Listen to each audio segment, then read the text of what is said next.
Welcome to this edition of the roughly weekly,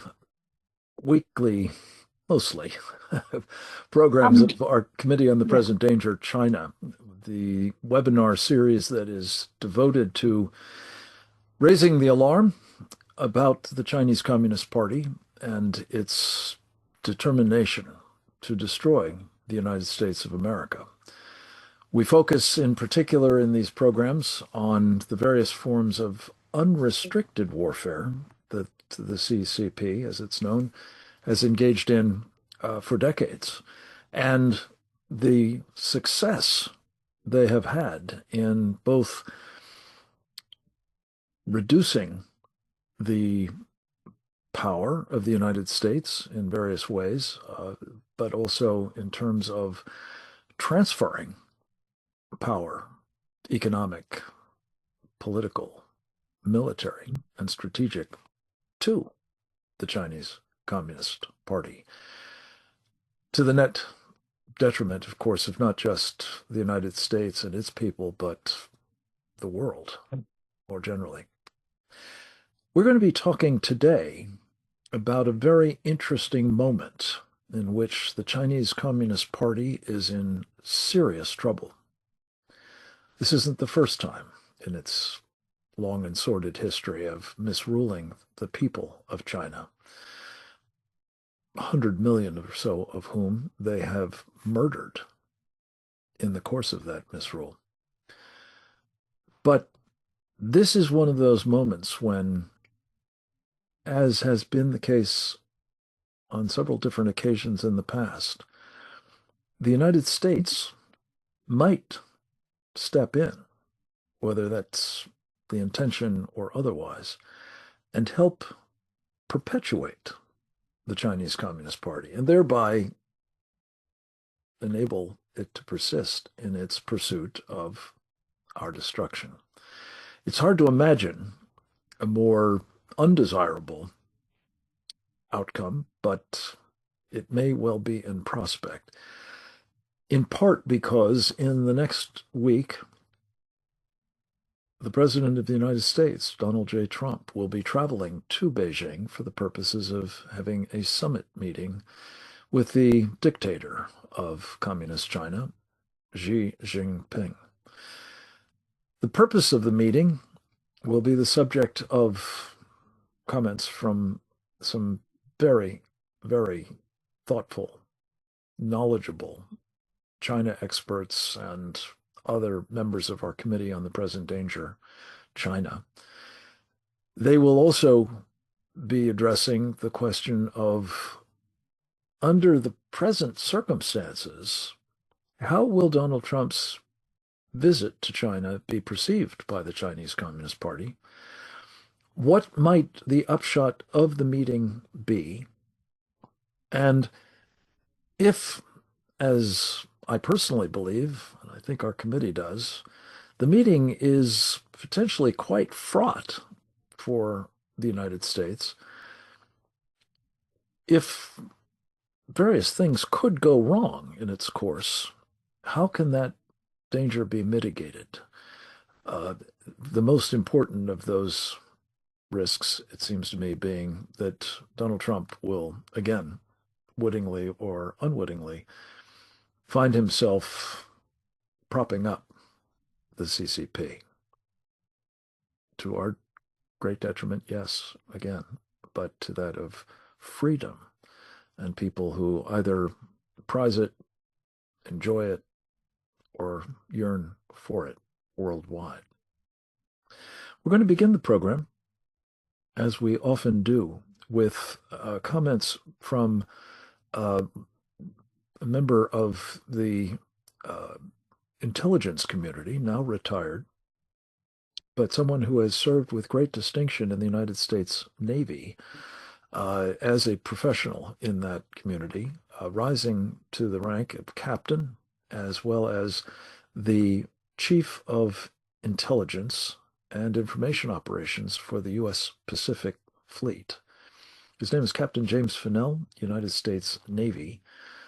He has, in addition to a very distinguished career in uniform, been a watchman on the wall since he took that uniform off, notably in a series of articles and a very important book he co-authored with Dr. Bradley Thayer entitled Embracing Communist China, America's Greatest Strategic Failure.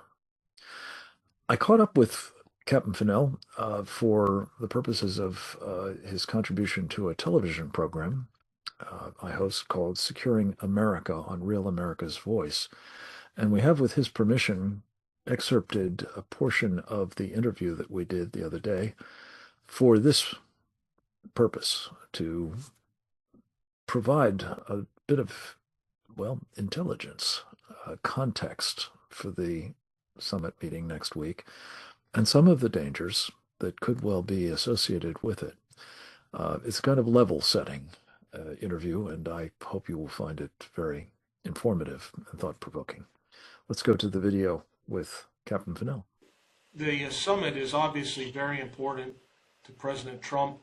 I think President Trump is seeking to get some trade deals that will buy America's space and time to allow us to rearm our military, reorient our military and our economic strength to be able to withstand what I think he understands is a hostile Chinese Communist Party's outlook towards America. When he says things, sweet nothings about Xi, I think it's meant in the sense that he's trying to achieve an objective, which is to buy time to allow us to get out from under the domination that the Chinese have in areas like rare earth elements, or their growing military that's, their navy's bigger than ours, and things of that nature. And so, we wrote this book, Brad and I, and we talked about how embracing communist China was a strategic failure for America, but it wasn't because of just the presidential engagement. That's something you're never really going to get rid of. It's what occurred for 40 years, where it was a whole of government, where everybody in the U.S. government was proud to engage with China. I don't think we have that today under President Trump. So I think he's also, with Iran, he's trying to come to a deal and bring a deal together so that he can use that to tell Xi when he's in Beijing, listen, man, I control your access to Middle Eastern oil. And I alone, the United States of America, and our Navy control that. And if you want to play ball with us on the economic arena, and you want to deal and have some kind of outlook on your desires, then you're going to have to deal with us. I think that's the president's desire. The question is whether or not that deal will come through in time. And I suspect that if the Iranians renege on this now, and we don't get Chinese help on that regard to have the Iranians sign the deal, then this meeting may be delayed again. I certainly would recommend that if we're in a kind of a combat or blockade situation with Iran. And oh, by the way, yesterday we just saw another report from the Wall Street Journal that stated that China has been caught again sending drone technology to Iran. So these drones are being used to attack our ships and other ships as well internationally. So, at any time that we have proof positive that the Chinese are, arming the Iranians to attack us, that should be a tool or a lever that the president could say, listen, I'm not coming until you knock this off. So I think the president has the control. He's got the stick. We'll have to trust him for that in terms of whether or not he goes. There's a lot of things that could happen, but I think that right now he's focused on getting this deal with Iran and restoring and opening the Gulf and showing and demonstrating to Xi that it was the United States of America that controls this and was willing to, decimate Iran and achieve those military objectives so that Iran was no longer enabled to have nuclear weapons or the military capability to threaten the region like they were 65 days ago. So I think and he did that with some political risk. I know there's a lot of people that are worried about the midterms, but I think the president understands the timeline and understands how important it was to disarm Iran and to demonstrate to Xi that, hey, you may think that you have the biggest navy or the biggest military, but we are still by far the most lethal power projection force on the planet today. We got a lot of work to do, and we can talk about that in another episode. But right now, we still can dominate the Chinese, and we need them to understand that. And I think that's the message that Trump wants to take to them in Beijing directly. But I do think there's risk there in terms of how it'll be played domestically here, how it'll be played internationally. And certainly there's also, as we talked before we came on, there's a risk even physically to the president. You just don't know what the Chinese Communist Party will do.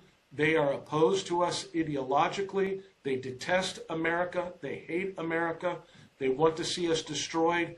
And if they don't think, I mean, it's a far shot, because they'd have to risk then something really grand coming at them if they tried to assassinate the president. But I think the president has to have that in the back of his mind. Other people have tried. So to think that the Chinese wouldn't, you got to, I think, again, assassin's mace typically is referring to some kind of smaller, lesser capability that you develop that can defeat a larger adversary by using something unique.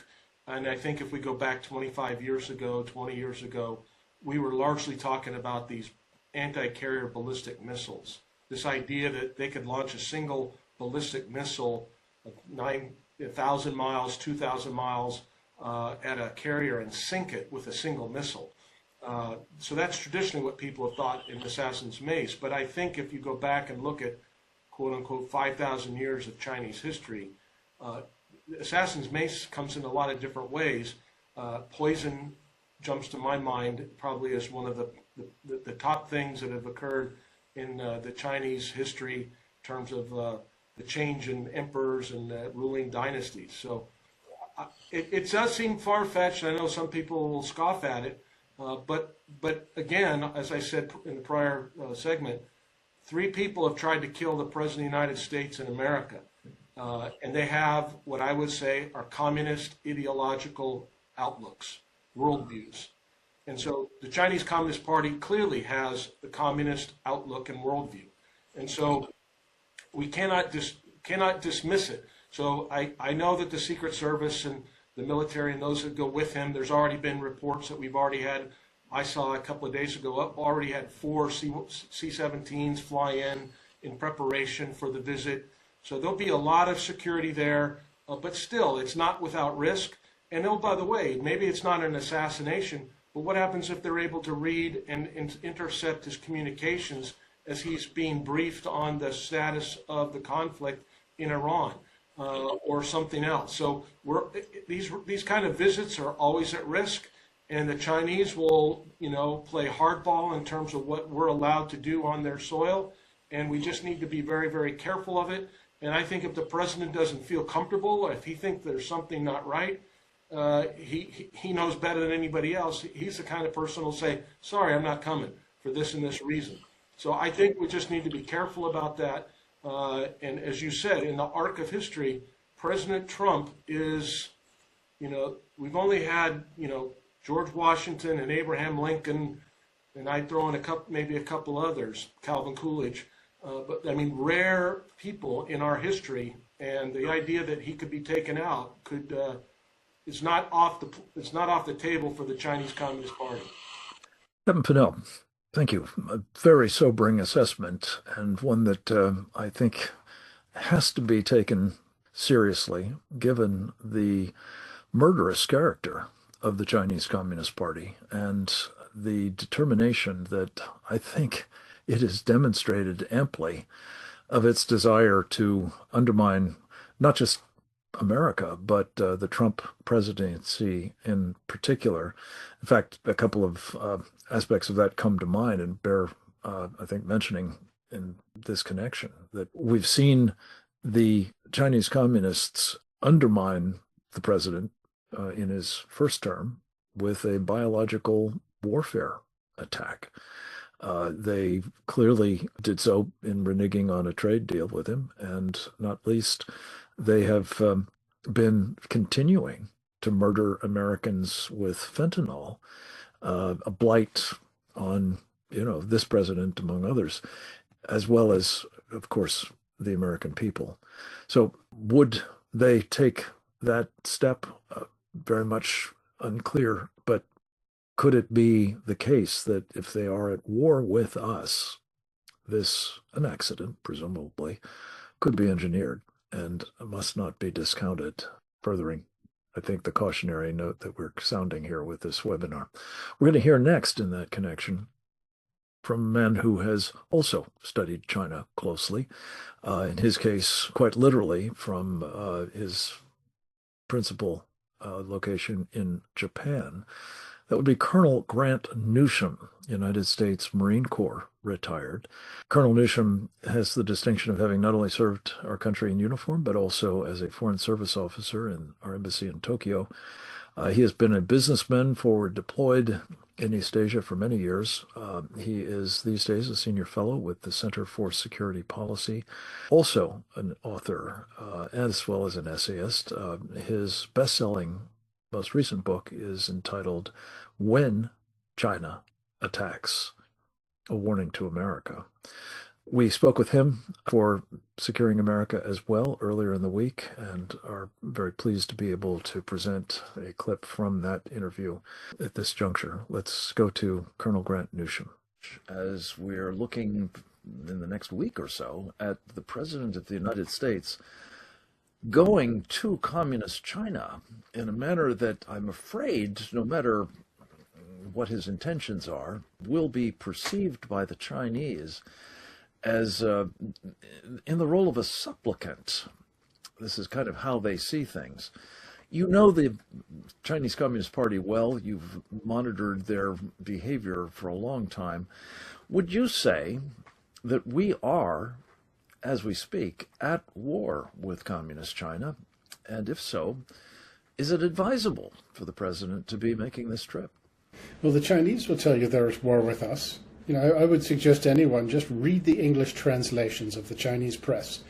People's Liberation, PLA Daily, Xinhua, China Daily. Read it for a week and see if you see anything nice about the United States. See if you see anything venomous. It's 100% venomous. And they're very clear about what they intend. Xi Jinping's own words, Document 9, that was issued in 2013, says either the U.S. system, the free world system, or the Chinese communist system is going to survive, one or the other. And he says it's going to be the other. It's going to be the Chinese system. It's just, as I said, venomous, and that's the right word. To think that you can have a relationship with people who say those things about you, I just don't see it. Plus, the Chinese idea of war is very different than ours.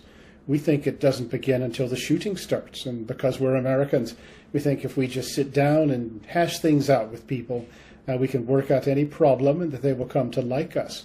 Well, that's about as wrong as you can possibly be. To the Chinese, the war has already begun, and they're attacking us on different fronts: economic, financial, the political warfare, propaganda front, proxy warfare, buying off a huge number of American business, financial, and political elites, including sitting congressmen and congresswomen.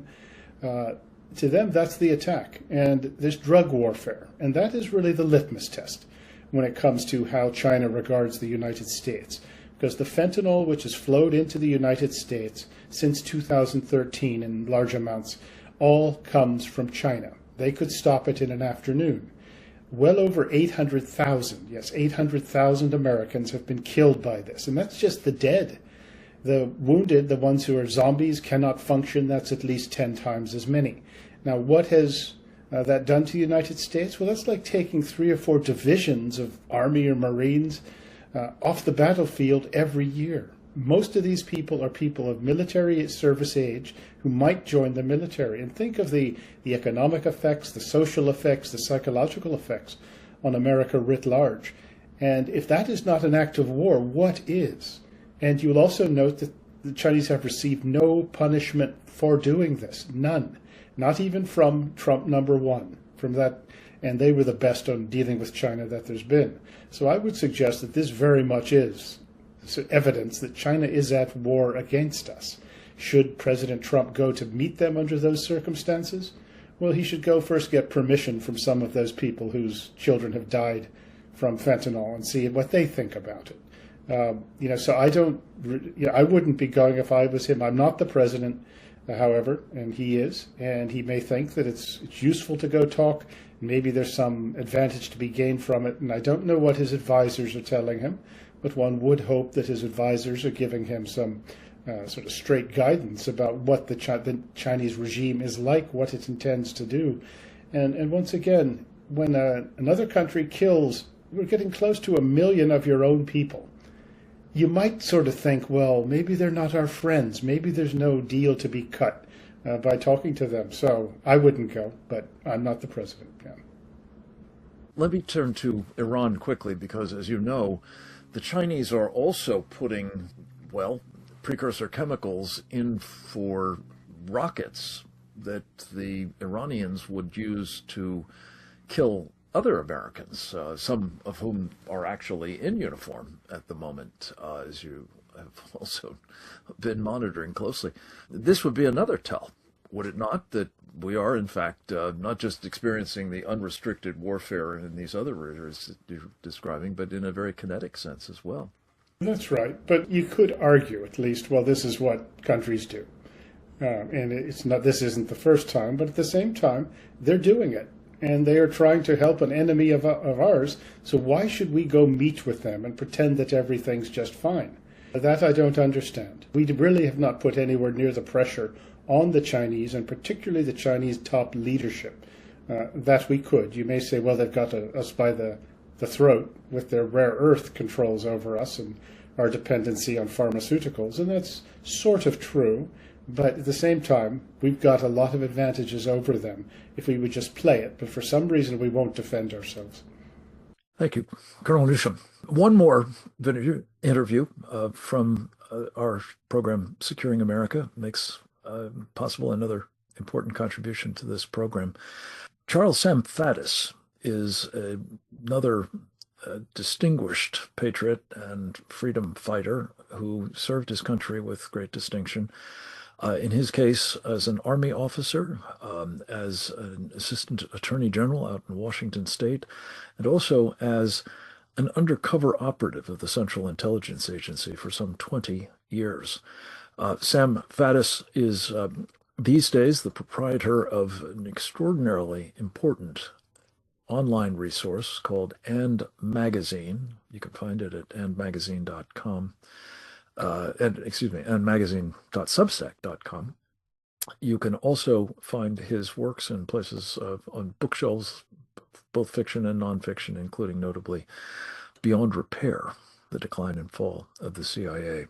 We caught up with Sam Faddis and asked him to comment from his perspective on, well, the state of the relationship between the United States and China, and again, the implications of the President of the United States engaging with the Chinese communists, if not actually embracing them, as Captain Fennell talked about, at a juncture such as this. Let's go to the video of Sam Faddis on Securing America. To be blunt, I don't think we should go. I don't think the president should attend. I think we're sending exactly the wrong message. I mean, look, we talk all the time, baseline, the Chinese declared war on us a long time ago, you know, pumping fentanyl into our country and hacking our critical infrastructure and stealing every defense secret we have. I mean, we could go on and on with sort of the baseline, but now we're in a shooting war with the Iranians. I get it that on any given day we're using different verbiage, but the bottom line is we are still engaged in hostilities, and the Iranians are still trying to kill our people. And the Chinese are up to their eyeballs in helping them do that. They have picked a side. They are helping the Iranians. I mean, look, they're pumping sodium perchlorate and other substances across the land border from Pakistan, making an end run around the blockade. That's the precursor you need to make solid rocket fuel. They're sending them the Iranians, all the electronics they need for drones and ballistic missiles. They're providing them with the targeting data that they use to hit American bases in the Middle East. So the accuracy of their drones and missiles has increased dramatically, because it's not just the targeting data as in they're handing them pictures of a base. they're actually giving them access to their systems. So they are navigating using Chinese electronics and Chinese targeting data and flying in to kill Americans. That is ongoing. It's expanding. If you know the border crossings, what's happening now is because of the blockade, the Chinese are shipping everything to Pakistan. They offload it in containers and it goes on a truck and then it goes overland. So they're continuing to do exactly the same thing. Meanwhile, they are buying. The Iranians have stashed a huge quantity of oil outside the country, mostly in tankers off the coast of Malaysia. The estimates are we're basically talking 4 months worth of production. In other words, the equivalent of 4 months of Iranian oil production, which is being sold almost exclusively to the Chinese. So they're arming them, they're assisting them, and they are bankrolling them, the Iranians, as they fight and kill and wound Americans in this war. So I think going to the Chinese now and sitting down with them, treating them as if they're acting in good faith in some sort of neutral party and asking for their intervention is just, I don't think I'm sure that the rationale here is that somehow or another they're going to be reasonable and assist, and I think it sends exactly the opposite message. It says, we're going to pretend like you're not doing all of this and look past it. And I don't think there's any way you can do that and not have it perceived by the Chinese as weakness. I think the far stronger message would be sent by calling off the visit and explaining exactly why. We're not going, and there will be no normal relations between us until such time as you knock it off, basically. What it does is embolden them in everything else they do. And we could add that everyone else who is watching all around the world may very likely see it exactly the same way, that we are going to them on bended knee, we are kowtowing, and then that leaves all of these other nations trying to decide, so what do we do now? And first and foremost on that list would be the Taiwanese, right? Okay, if this is the state of play now, should we not now make a deal of some kind with Beijing? When Beijing trots out the repurposes the one nation two systems lie that they told everybody in Hong Kong, that Taiwan will actually go for it, that they will actually bite, that they will. And then, of course, it's all over because we know what happened in Hong Kong. But, yeah, I mean, sometimes in any negotiation like this, particularly with people like the Chinese, I think the answer is you don't talk to them.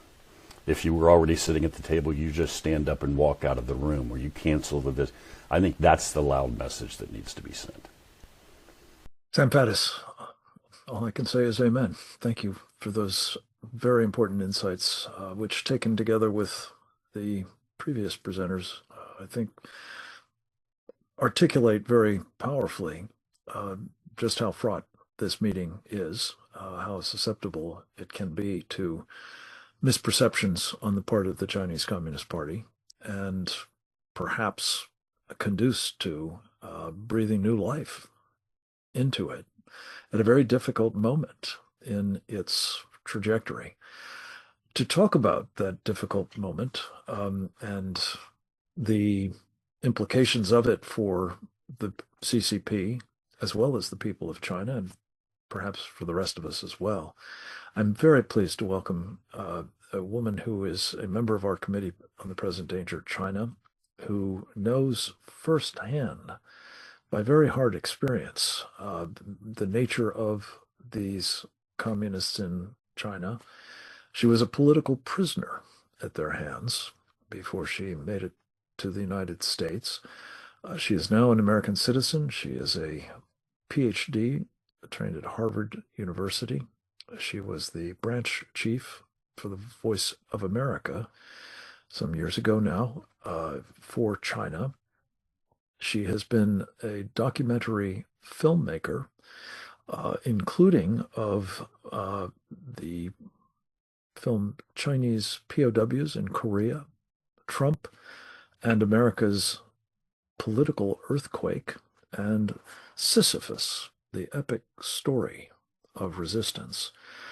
She's also an author, among other books, of Born American, a Chinese woman's dream of liberty. Sasha Gong is her name. We are always pleased to have her with us, and especially at a time such as this.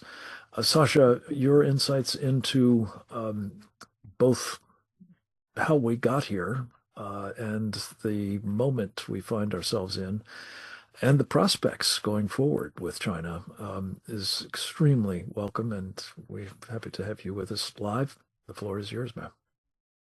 Thank you, Frank. Well, what we got here, first, I would say I want to add one thing to my title, because the Hong Kong government put a 200,000 Hong Kong dollar bounty on my head. So if the president can say something on that, because I said we made our country, Hong Kong can make their own government as well. Anyway, so I think the way how we got there is at here. U.S.-China relationship and how the China took so much advantage of us. It's beginning with our goodwill. Think of after Tiananmen Square, think of what George Bush sent Scowcroft to China and the resume of the WTO deal and all this. One thing, I don't blame China that much. I blame U.S. The reason is that the United States, without goodwill, the Chinese, as they do for 5,000 years, they find out our weakness. They know how to cheat us. They do all this and all the way. Well, thanks for President Trump. As a businessman, he understood how we have been taken advantage of. And now this time, when Trump goes to China, I told you I have quit predicting Trump long ago because he's so unpredictable. But one thing I think we need to understand is, for this meeting, who needs the meeting more, Xi Jinping or Trump? I have been reading the Chinese media every day. The Chinese media said Trump needs Xi Jinping. That means Xi Jinping needs Trump more. And one thing I think Americans may not understand, even you study China, is how weak Xi Jinping's position now in China. And she's losing his legitimacy. He desperately needs America to recognize him. That's one thing we got to understand. Usually people will say, oh no, China's so powerful, we need them more. No, in fact, think of the Navy situation. China has 3 aircraft carriers, but none of them were nuclear powered. And China had a huge Navy, but I'm quite sure it's not that durable in the modern war. In fact, what I read from China is the Chinese were very scared because of the Iranian war, and China studied closely to how powerful America, how powerful our technologies, and the Xi Jinping is now divorced from most of his people. He just sentenced 2 top military leaders to death with like a suspension and that means life imprisonment.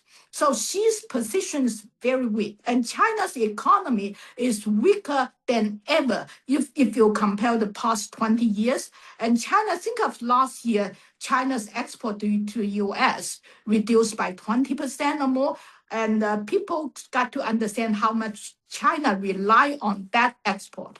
And talk to any people who came from China, businessmen from China, everyone, not an exception, would tell you how bad business is and how terrible the economy is. Doesn't matter whatever number they gave you.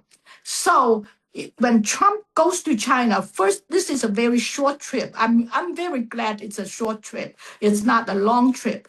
And Trump needs to be aware of how difficult Xi Jinping's position is. And for that, well, everyone said China, well, America needs China for Iran, Taiwan, and trade.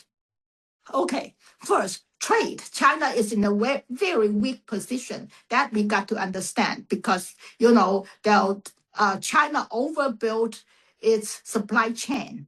Now China is facing a serious problem. The second, Iran. And, our war to Iran actually is built our oil industry. China store about a year's reservation of oil, but Iran, without Iran, China could not sustain. So China more desperately needs the Iran war to end, not the U.S. People got to understand that. And the Taiwan. And, the Taiwanese problem, I don't think, and then every Chinese I talk to don't think China has the real ability to take over Taiwan. The real problem is political, it's not military. Militarily, Taiwan is, I think Trump as the president should promise more to defend Taiwan. We defend Taiwan and we defend Taiwan. We should, and we have a very good bargaining chip with China if we promise more to defend Taiwan. That's my point of view. So, well, I'm not sure, and because I have no access to whatever Trump's team advised him, whatever he knows. But my view, to sum up my view, is that Trump needs to understand he has the upper hand. America has the upper hand, not the Chinese. Sasha, thank you. I very much believe that's true. The question is, well, twofold. And again, you have firsthand knowledge of the sort of Chinese communist mindset. Put aside, deception and the practice of, sort of jujitsu. Would the Chinese perceive Trump as having the upper hand?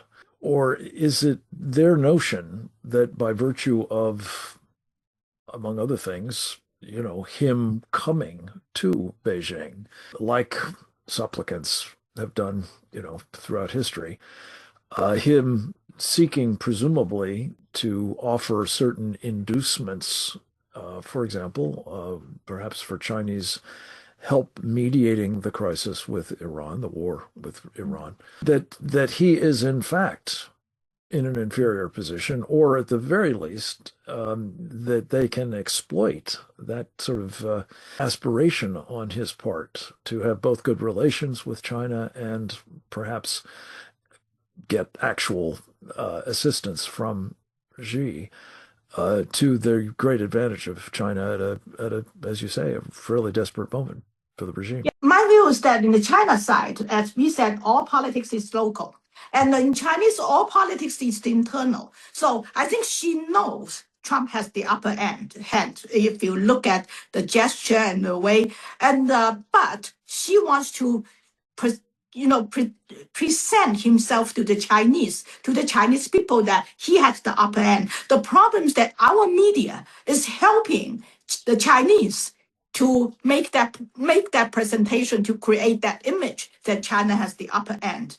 And Trump, one thing is that he's so very well capable of kissing him on the cheek and kicking him on the ass. So I'm waiting to see that as that maneuver. The one thing about China is that these 2 days, the U.S. government in Beijing are exhibiting the U.S. equipment. And, the two C-17s flew to Beijing, and then now the U.S. Secret Service are driving their vehicles around Beijing. Everybody knows it. I would say it had never happened before. They are showing force. So I think what I'm afraid on this trip is if Trump show too much kindness, to use a better word, and kindness, and so he may succeed to present himself to the Chinese people as a real leader, and also the international world. So she's very desperate to grab this opportunity to rebuild himself.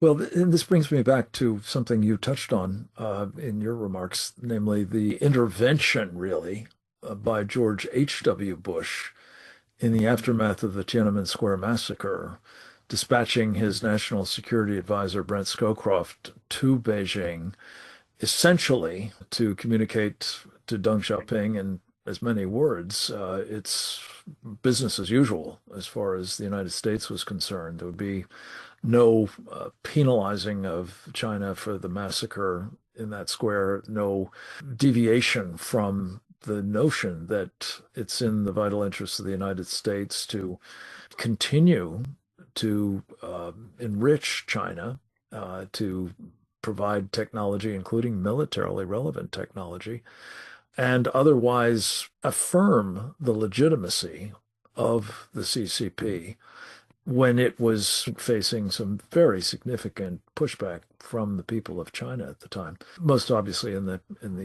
moment of Tiananmen, but also in cities across the country. Talk a little bit about, again, as a lifelong campaigner against the Chinese Communist Party and as somebody who has, in your roles here in the United States, been as clear-eyed as anybody about the nature of this operation. If there is, in fact, a moment in which the party is in extremis, should we not be making, instead of anything that remotely could be construed as concessions or endorsements or legitimization, a redoubled effort to pile on in ways that, let's be honest, Trump has done very strategically, notably in the energy sector. But what are your thoughts about Scowcroft 2.0 being the takeaway from all of this? I hope that's not. And what I think that what makes Trump different from every previous political leader is one slogan: "Make America first, make America great again." Yes. So the Scowcroft and the Bush first, Bush second of the problems that they assume the leader of the free world, and they forgot they're first the leader of American people. So when they give away all this benefit to the Chinese and to whatever, to the whole world, let the whole world to take advantage of us, they forgot they should be America first. And I hope Trump doesn't forget it. And I hope Trump learned from the previous, failure of the United States. I'm speaking as an American citizen. I'm also speaking as, formerly Chinese, and I study history and all that. The way is that America is a young nation. America is a naive nation. They always assume other people have good intentions, but often they don't. So Trump, hopefully as a New York businessman, he assumed the other side don't have good intention. So let me ask you about one other dimension of all of this, Sasha. As you know very well, the Chinese communists have aspired for decades, really, from the founding of the PRC, the People's Republic of China, to seize Taiwan. There is a history of totalitarians, when they get into trouble, seizing the opportunity to cast some foreign, threat or boogeyman as the justification for getting people to rally around the flag and support the party or the dictator, the leader, whomever it might be. And a question often occurs, is that kind of break glass emergency lever, if you will, something that Xi may be tempted to do in this moment, especially if, as we've been learning, the United States, thanks, I would argue, in part at least, to Xi's strategy of what I think of as strategic arson, creating crises in Ukraine and crises in the Middle East, has caused us greatly to reduce the weapons in our arsenal and the ability that we have as a result to defeat or help defeat a Chinese threat to Taiwan. Does all of this create, in your judgment, a danger that if Trump is not very robust and deterring communist China in this state, that we might see it lash out, even if it's in a desperate way? Yeah, I think the more we show weakness, the more Chinese would attack Taiwan. In a way, in Taiwan has been a separate country for 70 something years, and that's just a fact. And China used Taiwan as sort of a bait to stir up the discussion, stir up fear, and China bet on America because of the weakening of our industry, of our industries. China bet we would not have enough power to support Taiwan. I think the Iran war teach China a good reason, and we should promise Taiwan more. And we should also, one thing, maybe this is internal, but it's important. The Taiwanese, for many years, the Taiwanese sent their students to America. And in the past 2 decades, I'm watching the Taiwanese government, the Taiwanese, university are getting more and more left, like ours. And as a result, they are getting more and more people who support unification with Taiwan. So in a way, I think stopping that sort of leftist trend in Taiwan, we should give Taiwan more weapons, and we should also, the conservatives should try to have more influence in Taiwan. And, that's the Taiwanese internal problem. And the Chinese, frankly speaking, I think, if you look at every communist country, the Soviet Union and the whole Eastern Bloc, and it's hard to overthrow them, but they've overthrown themselves. And I'm quite confident in a way the Chinese will find a way to, end this most brutal system in their history. And now what we do, how can we support that cause? That is, that's a good topic to discuss. Well, I'd like you to just pick up on that point because, our Committee on the Present Danger of China has been urging that we support the people of China and not the regime, that we do everything we can to avoid strengthening People's Liberation Army, for example, and the rest of the security apparatus of China, that we not legitimize the government there. Knowing what you do about the system, having chronicled in your various films and other output the nature of the party, and I'm so glad that you made this observation about the fact that we do have experience. In fact, I had a small hand in helping President Reagan achieve the defeat of the last communist regime that sought the destruction of this country, namely the Soviet Union. In the end, he accomplished its placement squarely on the ash heap of history, as he put it, the end of the evil empire, by resisting, not by enabling, propping up, legitimizing the Soviet Communist Party. What would you counsel be done now, especially at this moment with the president going to China? Obviously, don't do certain things. Don't, extend legitimacy and so on.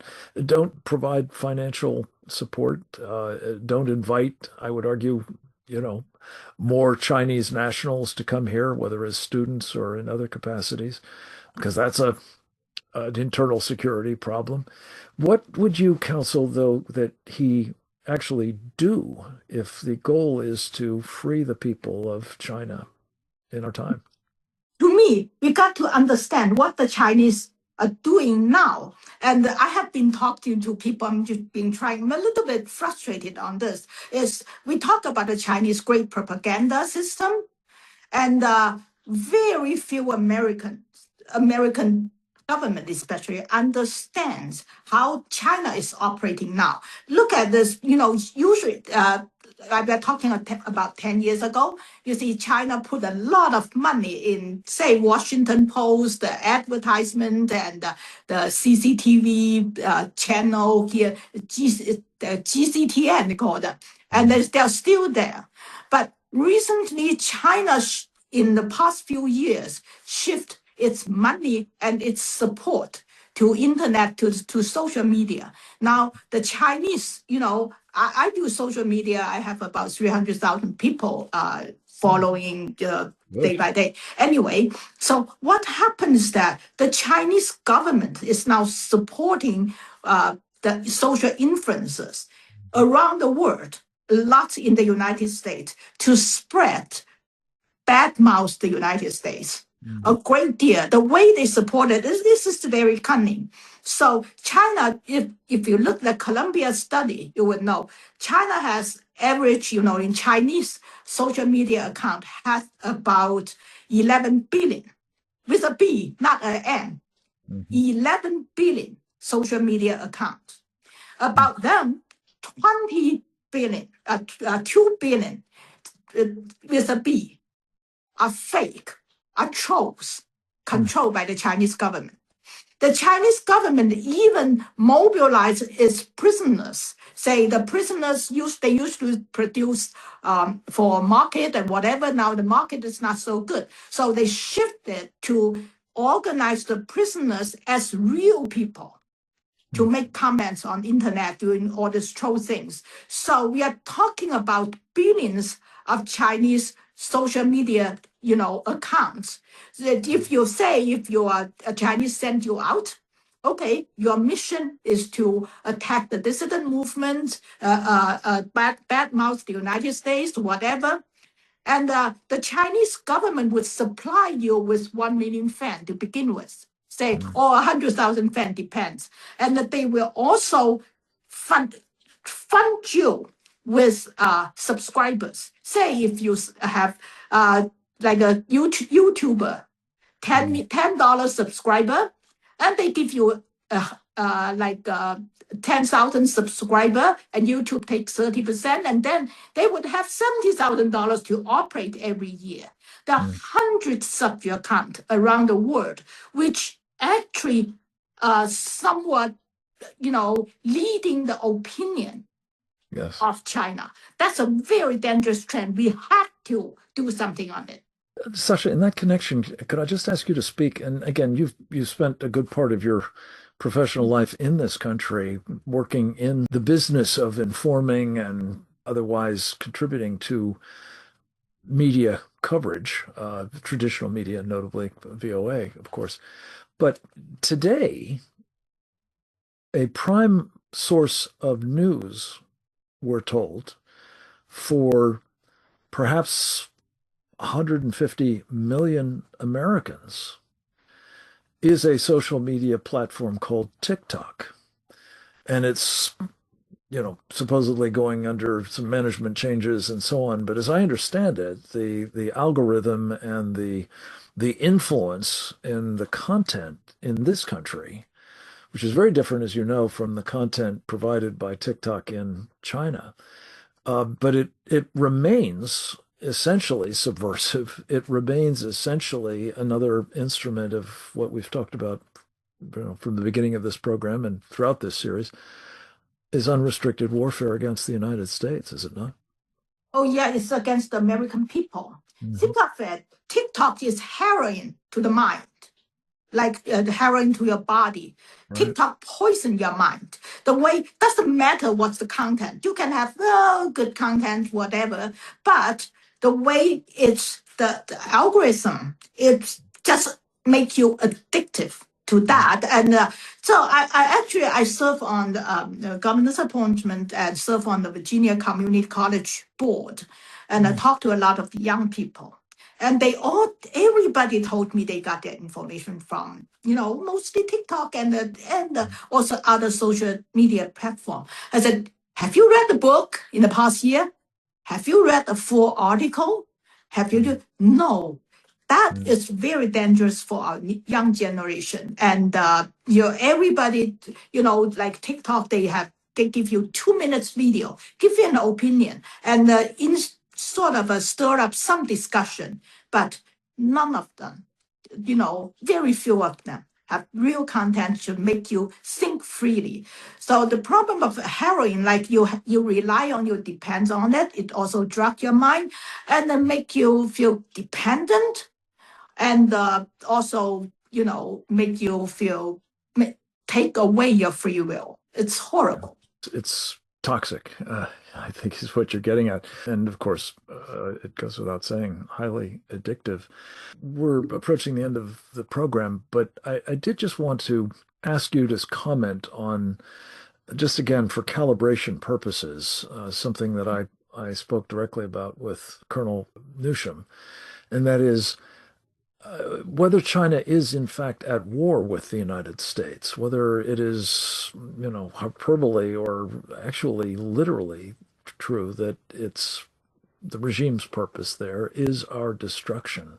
Just again to make clear just how fraught it is that we are treating them, whether again intentionally or inadvertently, as somehow commercial partners, for one thing, perhaps even folks with whom you can not only do business, but engage constructively with diplomatic purposes, or, exploring space, or otherwise enabling the Chinese to be present in our country and more thoroughly infiltrating its institutions, its various sectors, as well as the minds of our mostly young people.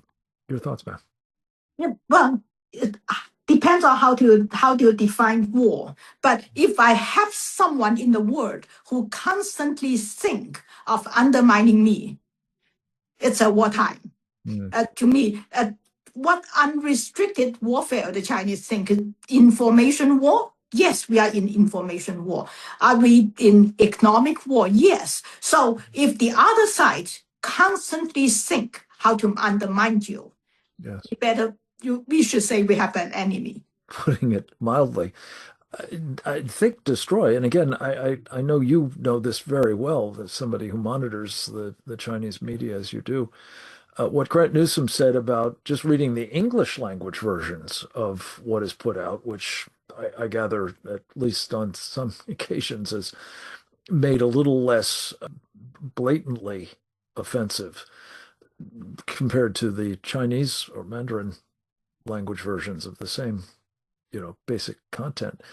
If we fail to understand that they're telling their people they're at war with us, they are acting as though they're at war with us. They are mobilizing the country, and this may be contributing in part to some of their economic difficulties and other, but they are mobilizing the country on kind of a war footing because they know they're at war with us. Our colleague, Dr. Karen Sigeman, has a wonderful turn of phrase. It sort of is modeled after the old adage, if no one is in a forest, does a falling tree still make a sound? The question she puts is, if no one is paying attention to a war that is underway, can you still lose it? And I think the answer to both questions, of course, is yes. But your thoughts on this matter of whether there is a, no kidding, determined adversary seeking the destruction of our country, and that has to inform our further behavior towards the Chinese regime. Yeah, well, I'm a little pessimistic on this. I think we have already lost a large part of the war in the past 20-something years. Well, we lost economically, we lost our education war, the young generation, And we even let communism flourish among our young people and in our universities. We have lost a large part of it. So honestly, thanks to American voters, to blue collar Americans, the patriotic Americans. They put President Trump in power. And a lot of people talk to me, say, hey, Trump did this, Trump that. I said, see, you have to understand, America, this big ship is turning back by this captain. So, well, when you have a sharp turn, you always break things. And I will forgive Trump for a lot of breaking things. And, well, it happens, maybe some good things, whatever, but you have to break things. You have to turn it around, turn it back, and otherwise, the world is going into the dark age, honestly speaking. On that very, I think, accurate note, albeit somewhat depressing, we are going to pause for the present purpose and thank all of our wonderful contributors, Captain James Fennell, Colonel Grant Newsham, Sam Faddis, and of course, Sasha Gong, for important insights into a fraught event coming up. Fraught not only because of the nature of the conversation and its venue, but also because of the larger strategic environment. We say all of this with the greatest of respect for President Trump and the earnest hope that he will hear what is being said here and take it as constructive suggestions for how he comport himself if indeed he does wind up going. I pray if he does, there will be nothing but positive outcomes for our country and for freedom-loving people worldwide, and that we will not look back on this moment as another missed opportunity to help bring about, well, the end of this odious threat to humanity and, of course, to the American people, most especially. We will be keeping you posted on all of this and look forward to talking with you on another occasion soon. I hope you will subscribe to these podcasts at presentdangerchina.org.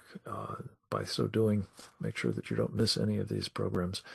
And that, as I'm fond of saying, especially at this moment, that you will, with the benefit of such information and insights, go forth and multiply.